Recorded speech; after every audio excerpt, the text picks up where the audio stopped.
నమస్కారం. ప్రపంచ చరిత్రలో ఎప్పుడూ విననియూహించని రహస్యాలను తెలుసుకోవడానికి సిద్ధంగా ఉన్నారా? మానవజాతి చరిత్ర నిండా దాగి ఉన్న ఎన్నో అద్భుతాలు సంచలనాలు ఉన్నాయి. ఈ రోజు ఖండాలను దాటి కాలాలను జయించిన 10 అసాధారణ రహస్యాలను మీ ముందుకు తీసుకువస్తున్నాం.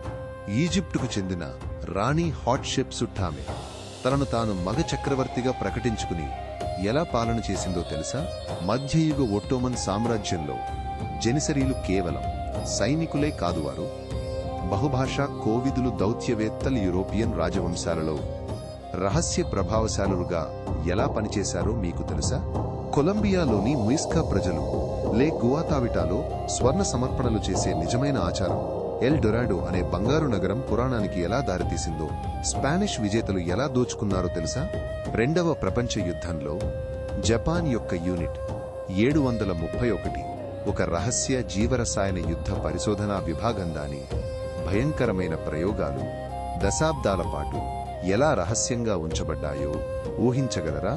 పాలినేషియన్ నావికులు నక్షత్రాల దిక్సూచి మరియు అలల నమూనాలను ఉపయోగించి పసిఫిక్ మహాసముద్రంలో వేల మైళ్ల దూరం ఎలా ప్రయాణించగలిగారో, యూరోపియన్ల కంటే ఎంతో ముందున్న వారి నౌకా నైపుణ్యం ఎంత అద్భుతమో మీకు తెలుసా?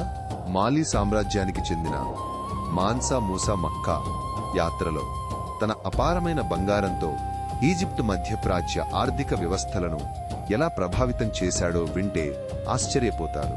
రష్యన్ అన్వేషకులు సైబీరియా లోతుల్లో బెలోవోడ్యే అనే పురాణ స్వేచ్ఛా భూమిని కనుగొనడానికి రహస్యంగా ఎలా ప్రయత్నించారో మీకు తెలుసా? శీతల యుద్ధ సమయంలో సోవియట్ యూనియన్ మరియు క్యూబా, అంగోలా వంటి ఆఫ్రికన్ దేశాలలో విముక్తి ఉద్యమాలకు రహస్యంగా ఎలా మద్దతు ఇచ్చి ఆ ఖండం యొక్క భవిష్యత్తును ఎలా మలుపు తిప్పాయో గమనించారా? పురాతన బాబిలోన్ నుండి కనుగొనబడిన గణిత పలకలు గ్రీకు త్రికోణమితి కంటే 1000 సంవత్సరాలకు ముందే అభివృద్ధి చెందిన త్రికోణమితిని ఎలా చూపాయో తెలుసా? వలస బ్రెజిల్లో పోర్చుగీస్ అధికారాన్ని శతాబ్దాల పాటు సవాలు చేసిన పల్మారెస్ వంటి స్వాతంత్ర్య బానిసల రహస్య స్థావరాలైన క్విలోంబోల కథలు ఎంత ఆశ్చర్యకరమో చూడండి. ఈ రహస్యాలు మిమ్మల్ని చరిత్ర పట్ల కొత్తగా ఆలోచించేలా చేస్తాయి. మరెన్నో అద్భుతమైన కథల కోసం మా ఛానల్ని సబ్స్క్రైబ్ చేసుకోండి.